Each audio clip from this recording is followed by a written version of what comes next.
Bagamat malaking issue ngayon ang ginagawa ng mga bashers ni Maine Mendoza at Alden Richards, ang gagawing pelikula ni Kathleen Bernardo at Alden Richards na Hello Love Goodbye 2 ay tila hindi naman nagpapaapekto si Alden Richards dito. Wala naman yang mga paingay lang sa palabas nila. Yun, never gagawin ni Alden yan.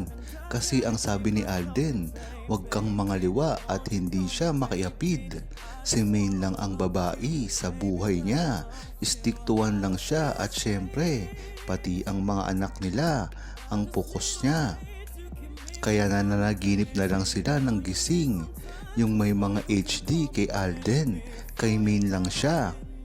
Saktong-sakto nga ito sa sinabi ko dahil si Alden Richards ay talagang napakaganda ng value sa pamilya at talagang hindi gagawin kung anuman ang iniisip ng mga bashers.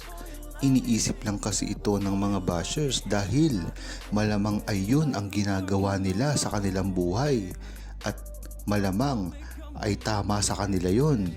Ngunit ibahin nyo si Alden Richards at ang mga mabubuting tao na alam talaga ang tama sa totoong buhay.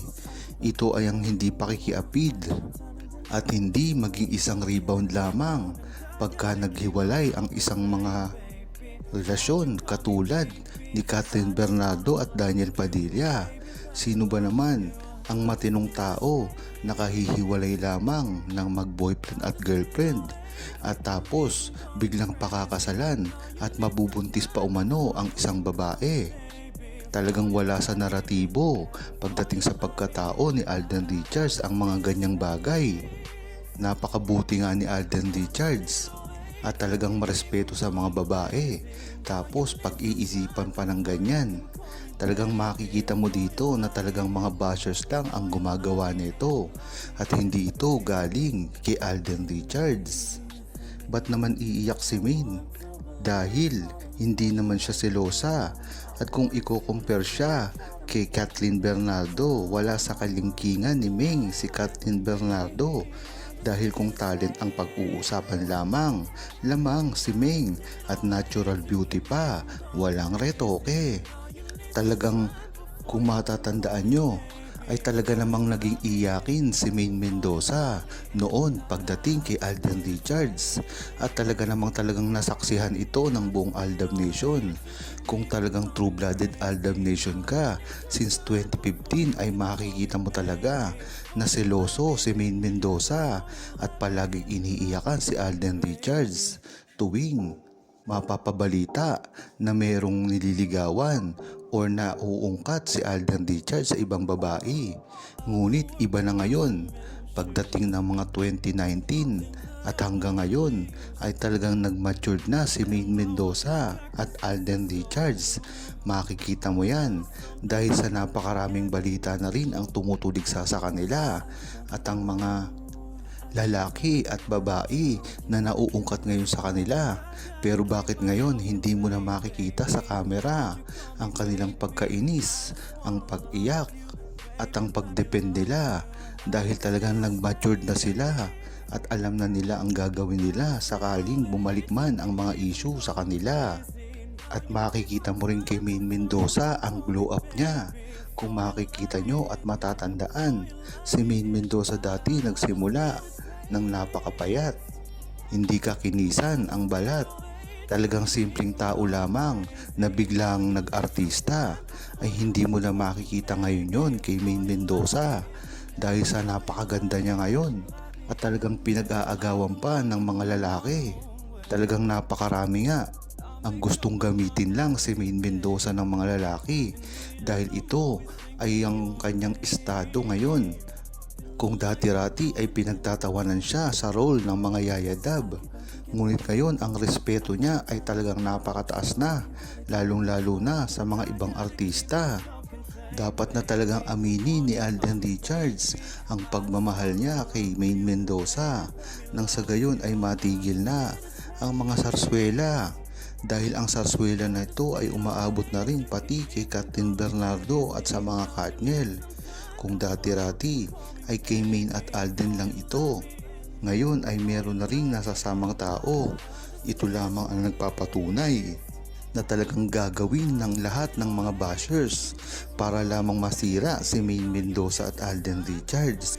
Alam natin kung talagang gaano gusto ng mga bashers na masira ang relasyon ni Alden Richards at Maine Mendoza, lalo na ngayon na talagang tuloy-tuloy ang pag-angat nila, lalong-lalo na si Alden Richards na talagang pinag-uusapan kahit saan. Talagang dinaig na ngayon ni Alden Richards ang status ni Daniel Padilla. Kung dati ay matatandaan nyo, si Alden Richards ay talagang pinagkakaisahan ng love team ng ABS-CBN dahil ito ay napakalakas na.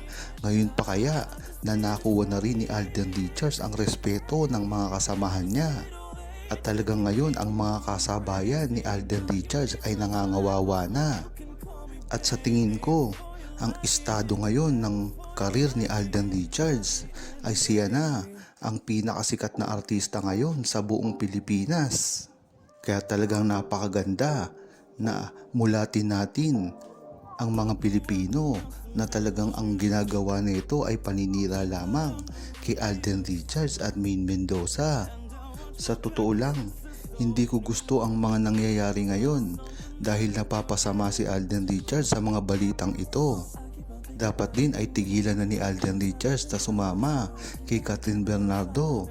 Kahit alam natin na may gusto si Kathryn Bernardo sa kanya at talagang gustong-gusto siyang makasama dahil isa lamang itong patibong. Kung matatandaan mo, hindi naman ganito ang ugali ni Kathryn Bernardo na talagang nag-i-invite ng mga lalaki na kanyang kaibigan.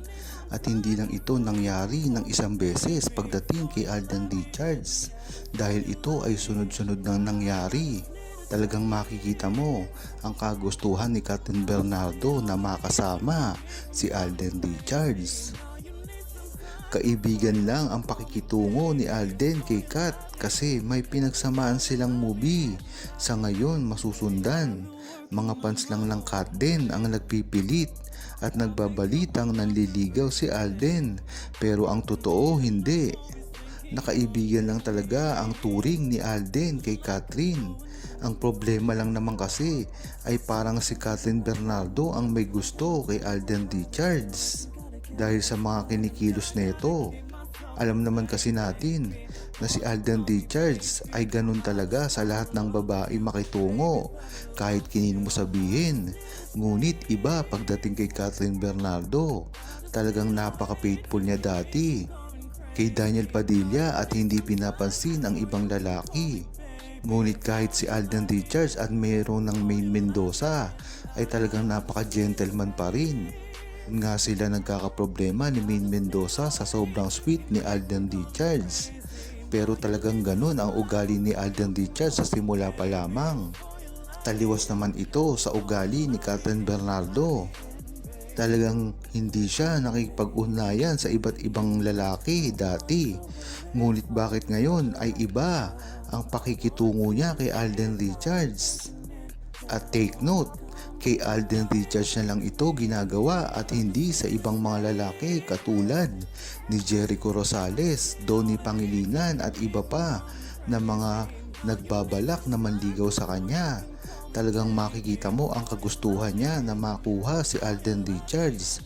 Ngunit nagkakamali siya dahil hindi yun ang balak ni Alden Richards para sa kanya. Hindi papayag si Alden na ipagpapalit si Maine. Si Alden, alam naman ni Alden na pinagsawaan niya niyan ni mister niya. Kailan aagawin niya si Alden? Hindi papayag si Alden. May anak na kayo kahit hindi ba nahihiyang Katneya. Kailan lang maghiwalay at mahal ni Alden si Maine, may anak na sila. Si Maine Mendoza, dahil kilala naman natin si Alden Richards, talagang ganyan lang siya makipagtungo sa ibang babae.